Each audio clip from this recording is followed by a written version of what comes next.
Voici pourquoi il ne faut jamais obliger une personne à vous avouer que c'est un menteur, au risque de tomber dans un gouffre logique sans fin. Car c'est exactement ce qui arrive à ce personnage dans le genre idéal de Willem. Ce vidéaste qui nous a déjà donné le vertige avec Comment sortir de la friendzone 1 et 2, Death Note ou L'art de la tromperie. Dans ces vidéos, la stratégie, les retournements de situations inattendues et les enquêtes sont ses ingrédients secrets. Dans le genre idéal, on suit l'histoire d'un jeune homme qui se présente chez le père de sa fiancée pour la première fois. De là, un jeu mortel va se mettre en place. Si le père gagne, le prétendant n'épousera plus sa fille. Donc, soit il le tuera, soit il devra disparaître complètement de sa vie. Mais si c'est le prétendant qui gagne, alors le père devra céder. Le tout selon les règles de l'art. Avez-vous déjà trompé ma fille? Non.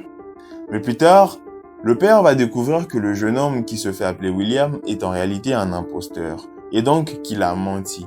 Il décide alors de changer les règles et tente de tricher en le piégeant avec un faux dilemme.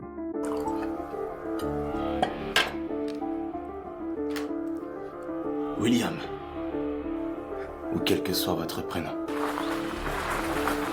Faisons un dernier jeu. Donnez-moi une phrase, une affirmation, quelle qu'elle soit. Si cette phrase est fausse, je vous tranche la gorge.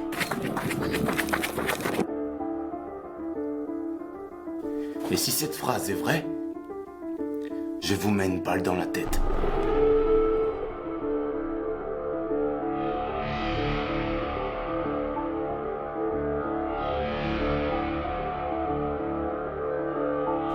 Allez-y.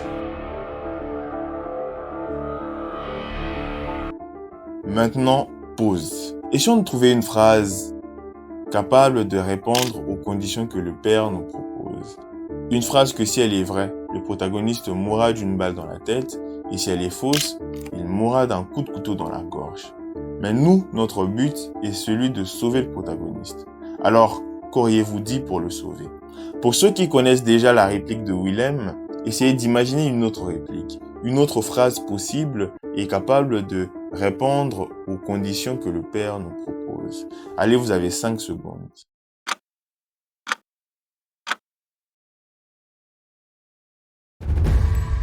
Si vous n'avez rien trouvé, c'est normal, car à ce niveau, le père a triché et le protagoniste lui-même ne s'en est pas rendu compte. Et c'est ce qui va causer sa perte, car il faut savoir que lorsqu'on joue, le risque est un facteur essentiel. Je dirais même nécessaire, car on ne peut pas participer à un jeu, on ne peut pas faire un jeu s'il n'y a même pas 1% de chance que l'on puisse perdre. Et alors qu'il pensait avoir gagné, avoir remporté la partie en piégeant son adversaire avec un faux dilemme, Et toi, étranger, la mort ou Chichi, hein? Vous allez me trancher la gorge. C'est ma réponse. Vous allez me trancher la gorge. C'est à ce moment précis que j'ai gagné.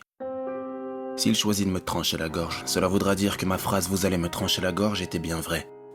Or, si cette phrase est vraie, il est censé me mettre une balle dans la tête. C'est donc comme ça qu'il doit me tuer. Mais s'il choisit la balle, ma phrase « vous allez me trancher la gorge » serait donc fausse. Et dans ce cas, d'après sa règle, si cette phrase est fausse, il doit me trancher la gorge. Et nous revoilà au problème de départ. En résumé, il ne peut faire ni l'un ni l'autre. Enfin, à moins qu'il triche. c'est ce qu'on appelle le paradoxe du menteur. Prenons cette phrase par exemple.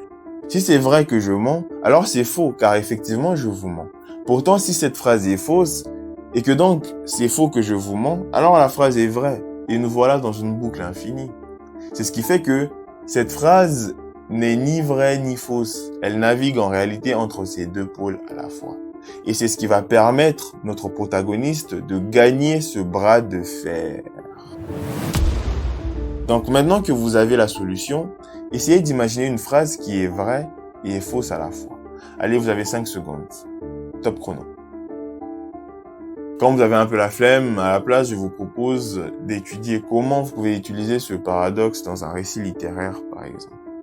Vous pouvez par exemple imaginer une situation où une personne se rend dans un temple et croise deux moines. celui de gauche et celui de droite. Celui de gauche dit « le moine de droite ment » et celui de droite dit « ce que dit le moine de gauche est vrai ». Alors il va falloir trouver lequel des deux dit la vérité. Quant à moi, en guise de conclusion, je vous dirai ceci. Méfiez-vous des gens qui avouent trop vite leurs mensonges avec des phrases du type « je mens, excuse-moi », sans donner plus de détails, car vous savez maintenant pourquoi.